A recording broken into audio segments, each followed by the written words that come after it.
Alright, so this is my fourth big triple triad thing of the day. Watched Delial play Seto in Nephilim. Watched Piggy Man vs. Turds in the Dwarf Battle of the Decks final.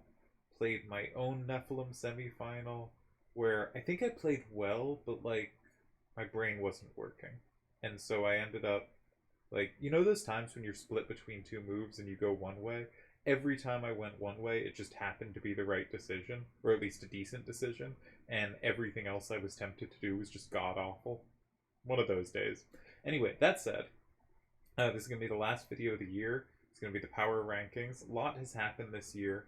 I was going to try to do, recaps of the year celebrating the return of TTA, just how many events there have been, and I was thinking, can I have my top 10 triple triad games of the year? That seemed a lot of effort to put together, and I was sort of thinking, what can I do? And I ended up with, well, I've been doing power ranks. We're just going to do another power rank, and I'm going to spit it out quickly. And it's not going to be that interesting, but, it's power rank. We put it together. It'll be, reasonable thing of who was tournament successful this year, but that's so little of what's going on the site. There was FF15 deck was added. I also love Chickanee's Waiting for What? Waiting for Opponent graphic with Rhinoa from FF8's opening scene. There's been a bunch graphically that's been nice, a lot of new waiting screens added. There's been fun chatting, hating on Canada in the main chat, all that is delightful. Still excited to see where clans go from here. There's been so much, it seems small to kind of reduce it into kind of tournament one counters. But it's the thing I've been doing, so it's how I felt like ending the year. So that's where we're going to go with this. Is there anything else to say? Man, Nephilim today. Crazy.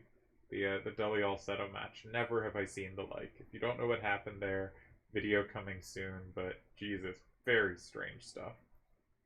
Really took the wind out of me. And yeah, some really nice games being played. I would still like to do a best games of 2021 because I have this huge collection and I don't know how I'm going to sift through it all, but hundreds of games to choose. Here's some really special ones. I'd like to think I've highlighted a bunch of the special ones, but maybe someday I'll work something out on that. All right, let's get to the power ranks. So what is this nonsense? I took every completed tournament. I also used Nephilim, which is currently in the semifinals, though some of the semifinals have been decided. And I did not put in the second Fun GB, which is not yet over. But I took every completed tournament, from GBs to weekly opens to all the player run stuff. And I took a mysterious person who we will not name. I'm going to call them Schmerds, which may or may not rhyme with their actual, nom de plume on the site. But they're going to go, incognito here. We will only refer to them as Schmerds. And I asked them to assign a point value to each of the tournaments. And kind of this person, who again, we shall not name, but, I think we all have a sense of who this buffoon might be. Assigned points based on different factors, tended to weight open tournaments a little higher, tournaments that were for something, either majors like Nephilim or Carver, or the clan tournament kind of for a cause, be it single player tournament or clan tournament, a little more highly, depending on how random the event actually felt like it was. Various weightings there. You can see the weightings that were assigned to the different events at the bottom. The winner gets that number of points, however many points are assigned to the tournament. Second place gets 60% of that. Third or fourth varied it up a little, but gets about 60% of what second place got. If there was a third and fourth place, like there are in the weekly GBs, third place gets a little more. If there were like two semifinalists, as there would be in a weekly open, they get the same amount.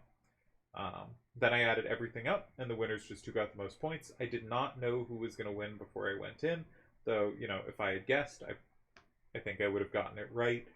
But I had someone else assign the points, and then I tallied up, and we got our result. And there is no Player of the Year in the Player Awards this year, but this would be my pick for Player of the Year of 2021. I think they won by a decent margin, and they deserve that title. And so, they're not going to get it. It was a shortened year, but I would like to say, I think the winner of this deserves that award.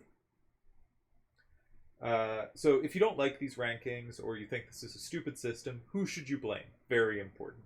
So I would say if you think the tournaments were scored wrongly, you should probably try to figure out who Schmerz is, and please send them hate mail. I'm obviously want to protect them. That's why I'm using an alias, but I think we can all agree they deserve a little bit of hate mail. Secondly, if you don't like the scoring system, I stole it from tennis. Just that. No big deal. Thirdly, this heavily rewards activity. So, there are players on the list who did excessively well in small numbers of tournaments and, might show up in like ninth place. But in fact, their average finish is incredibly high. If you have a problem with them finishing ninth rather than, third or whatever, that's because we're doing the tennis system, and again, blame tennis. Finally, if you think this is the best ranking system ever, I am fully to credit, and I put all of it together. And let's get to the rankings. Here's our top 10. There will be honorable mentions, but I'm not going to give the honorable mentions until we're in the top 3, because I don't want to spoil people who might make the list and have you kind of be able to narrow down who the 10 are. But if you've been following the tournaments, you probably have a pretty good sense. In 10th, we have Dr. Jackson with 382 points. He is a semi-finalist of Nephilim, a fantastic run. He won GB9 and I believe still holds the record for most points per game in a GB, and was the GB2 runner-up. Also had top 4 finishes in GB7, GB10, and the second chat tournament. In 9th place, we're going to just speed through this list. We have Tezuka with 430 points. And he's basically just been top 4 in everything except Nephilim, where he still made the quarterfinals. But he was top 4 in the clan tournament, the Halloween Hand tournament, where he got 3rd. Top 4 in the Open Fun GB. He might have also got 3rd there. No, he got 4th there. Top 4 in the first 2 GBs, and then he stopped playing them so much. He's just been top 4 in everything he's done. It's been a really impressive run. So Tezuka, 9th, 430 points. Just edging him out at 440, we have Addy, who has been phenomenal in the GBs he's played, winning both 3 and 12, as well as runner-up 5 and 11, and made runner-up in a chat tournament, beating quite a good field. So has gotten his points from a variety of things, and has multiple titles. Edging him out at 454 points, we have a real clump here. We have Yevon, who won the Wii Random Extravaganza and the 11th chat tournament, and he's only played like 1 or 2 chat tournaments, so very good record in chat tournaments so far. Was the Fun GB runner-up, with a fantastic run that there will be more and more videos about, and came top 4 in GB10. I should probably stop just reading the achievements, because you can read them yourselves, but this is to say all these players have done great, and, we're celebrating them as the most successful, not necessarily best playing, not necessarily, this tended to value open a bit higher than closed. If you wanted to up the value on the GBs, we could easily adjust to give more credit to the dominant closed players here. On the other hand, the people who've done best in the GBs will place very highly. So, 6th, Midas. Now, Midas is still in Nephilim, so that 744 points could increase. This is a big jump from the previous. Our top 6 is kind of a clear step ahead. Winner of a chat tournament and runner-up of another. Top 4 in 2 different chat tournaments and a GB. And the deep run in Nephilim gets Midas 740 points, and he may still go on to win it.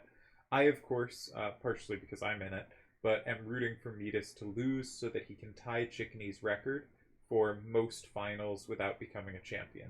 And I like records being matched, and that would be most amusing to me. In 5th, slightly ahead, we have Piggyman at 784. He's another one who just, much like Tezuka, I'm going to sneeze, oh no, and I'm going to talk and not sneeze, and then my nose is going to feel terrible. So just know I'm suffering through that. It's kind of late. I feel like I'm talking very fast this video. Hopefully I don't come across too insane today. That's okay. 5th place, Piggyman, 784 points. He hasn't played that much.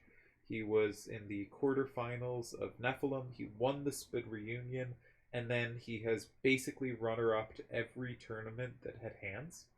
He's mostly been playing hand defense, and he has runner-up to all of them. He won a random event. He made the quarterfinals of Nephilim. He played one chat tournament, finished top 4, and didn't even get eliminated. He had to go after a couple ties against Akiyama. So he's our 5th place finisher. Very strong performances by Piggy. In 4th, you'll notice a big jump in points.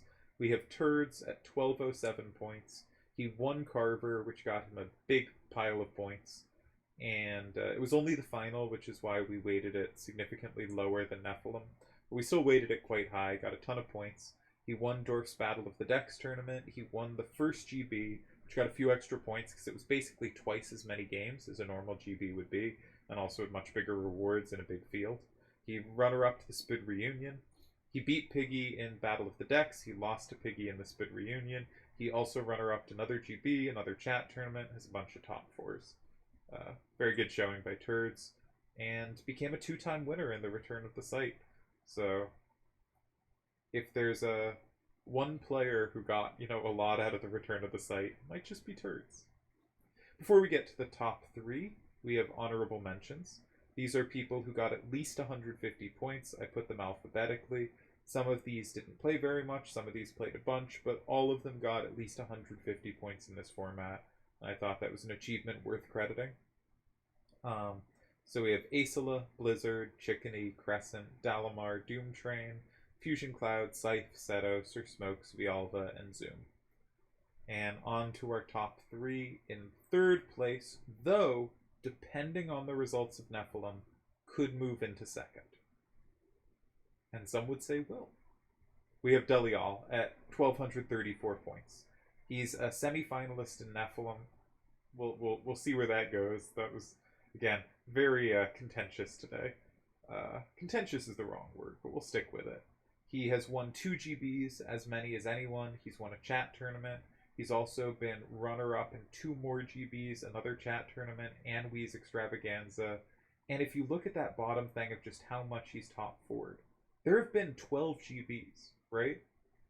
2 he's won, 2 he's runnered up, 4 more he's top 4'd. So out of those 12 GBs, 8 of them he has finished in the top 4. That is absolutely absurd. And so if you think this is underrating closed, which I think a very legitimate argument it is, Delial will also move into 2nd place. Because that is just unbelievable to, in closed random formats. 20 games is a bunch, but in a closed random format, and various rule sets, it's easy to go badly. To be finishing top 4 in 2/3 of events. Just feel free to, in your head, kick the stupid jerk that's in 2nd place down to 3rd. Moving on to 2nd place, we have me at 1,551 points. I am also still in Nephilim, so have the potential to have my score change, but I cannot reach 1st. 1st place is locked no matter what. I won the Open Fun GB, Chat Tournament 1, Chat Tournament 9, and tied for 1st in Chat Tournament 2. Got a runner-up in 1 GB, not the greatest closed showings, but I had one really good one, and in Chat Tournament 6, and top 4'd a few more events. But, Deli obviously has more wins. I've had more of them in Open and in events that ended up getting higher points here, but yeah, feel excessively free to move Delial above me. And in 1st, my pick for Player of the Year, I've mentioned this before when making videos about him, but at 1,890 points, we have Akiyama, quarterfinalist in Nephilim, but winner of the Clan Tournament and the Halloween Hand Tournament, basically the same week he won both. 2 GBs, 3 chat tournaments, which is more than anyone, runner-up in another 4 events, and top 4 in another 3. Akiyama has easily racked up the most titles, both in random tournaments, closed tournaments, hand tournaments, as well as just a whole set of deep runs. I think Akiyama, if there was kind of a Player of the Year award, if there had been more majors, I would base it on majors, but we got the very final round of one and basically everything but the final round of another. And as is, we had tons of other events. We have the records of them. And Akiyama, I believe, did the best and was the most successful player. So he ended up with the most points here. He is my Player of the Year. And so I guess that's how we'll close out the year. Wishing a good 2022 to everyone. Uh, you know, get vaccinated or boosted and all that. That would be great. And yeah, see you around. Congrats to Akiyama. Congrats to the other finishers. And send all your hate mail to Schmerds. I'm sure he will appreciate it.